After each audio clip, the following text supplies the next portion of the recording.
नमस्कार, good morning. आप देख रहे हैं इंडिया न्यूज। मेरा नाम है पिंकी धनखड़। खबरों के खास बुलेटिन की शुरुआत करेंगे और बुलेटिन में सबसे पहले नजर डालेंगे फटाफट खबरों पर। गुजरात के सीएम भूपेंद्र पटेल ने गुजराती नववर्ष के अवसर पर आम लोगों से की मुलाकात और दी नववर्ष की शुभकामनाएं। एनसीपी एससीपी प्रमुख शरद पवार ने प्रदेशवासियों को दी दिवाली पटवा की शुभकामनाएं। बारामती में अपने आवास पर लोगों से मिले शरद पवार। एनसीपी एससीपी सांसद सुप्रिया सुले का बयान। पिछले 57 वर्षों से जब से शरद पवार पहली बार 1967 में निर्वाचित हुए थे, यह एक खुले सदन की परंपरा चल रही है। साथ ही कहा, बारामती में हर घर में पटवा है। केंद्रीय मंत्री गिरिराज सिंह ने खड़गे के बयान पर किया पलटवार। कहा, हिमाचल हो या कर्नाटक, जहां भी है कांग्रेस की सरकार। उन्होंने चुनाव प्रचार में बोला झूठ। गिरिराज ने चुनाव आयोग से की मांग। वादे पूरे नहीं करने वाली पार्टी को राज्य में चुनाव लड़ने पर लगी रोक।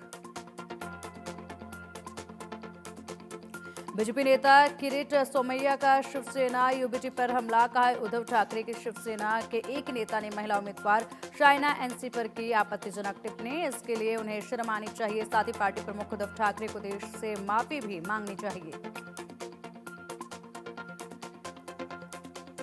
मेदिनीपुर उपचुनाव पर बोले बीजेपी नेता दिलीप घोष। टीएमसी के राज में वे तय करते हैं कि किसे वोट मिलना है। उन्होंने बीजेपी कार्यालय में तोड़फोड़ शुरू कर दी और अब वे भय का माहौल बनाकर चुनाव जीतने की कोशिश करेंगे।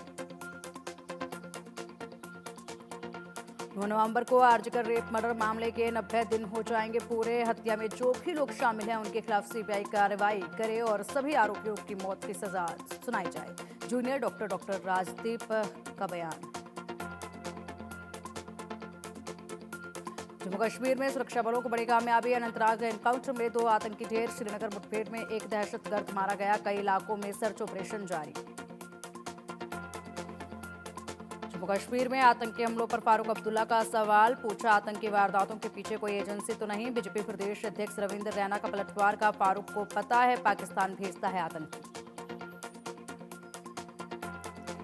25 नवंबर से शुरू होगा संसद का शीतकालीन सत्र। One nation one election bill हो सकता है पेश। इस सत्र में वक्फ बिल भी पेश होने के आसार। 25 नवंबर से 20 दिसंबर तक चलेगा सत्र। गृह मंत्री पर अनर्गल आरोप लगाने को लेकर भारत ने लगाई कनाडा सरकार को लताड़। विदेश मंत्रालय ने कनाडाई राजदूत को किया तलब। गंभीर नतीजे भुगतने के लिए चेतावनी।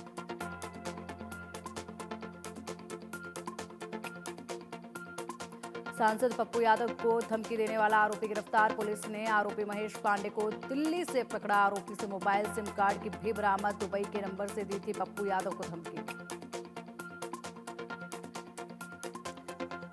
दिवाली के बाद दिल्ली में प्रदूषण की मार। कई इलाकों में हवा हुई बहुत खराब। आनंद विहार, जहांगीरपुरी समेत कई इलाकों में AQI 400 के पार। अक्टूबर महीने में सफदरजंग में मासिक अधिकतम और न्यूनतम तापमान 35 डिग्री सेल्सियस और 21.2 डिग्री सेल्सियस दर्ज किया गया। दोनों मामले में 1951 के बाद अक्टूबर 2024 सफदरजंग में सबसे गर्म अक्टूबर का महीना रहा। पश्चिम बंगाल के बीरभूम में दिवाली के बाद छाई प्रदूषण की धुंध। रोज तड़के शहर में प्रदूषण की मार से लोग परेशान।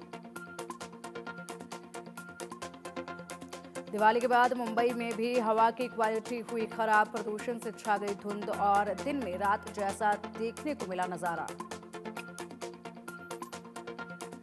राजधानी दिल्ली और एनसीआर में इस बार हवा में आतिशबाजी का जहर कम खुला है। AQI में मामूली सुधार। एनसीआर में नोएडा की हवा रही सबसे साफ। राजस्थान के जयपुर में भी हवा हुई जहरीली। केंद्रीय प्रदूषण नियंत्रण बोर्ड की माने तो राजधानी के कुछ इलाकों में छाई है धुंध की पतली परत। AQI 252 पार। केंद्रीय प्रदूषण नियंत्रण बोर्ड के मुताबिक दिल्ली में हवा की गुणवत्ता बेहद खराब बनी हुई है। अक्षरधाम मंदिर के पास रोजाना सुबह धुंध की परत देखी जा रही है। मुंबई की हवा हुई जहरीली। वायु प्रदूषण के कारण मुंबई के कुछ हिस्सों में छाई धुंध की मोटी परत। बांद्रा वर्ली से लिंक पर प्रदूषण की धुंध से लोगों को सांस लेने में हो रही दिक्कत। बांग्लादेश में हिंदुओं के खिलाफ अत्याचार जारी। इस्कॉन धर्मगुरु के खिलाफ देशद्रोह का केस दर्ज। बांग्लादेश के झंडे के ऊपर भगवा पताका लहराने का आरोप।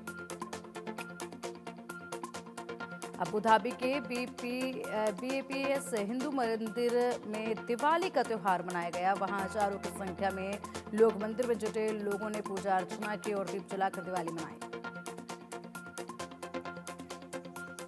असम में करीमगंज बॉर्डर पर पकड़े गए 2 बांग्लादेशी घुसपैठिए। बीएसएफ ने दोनों को वापस भेजा बांग्लादेश।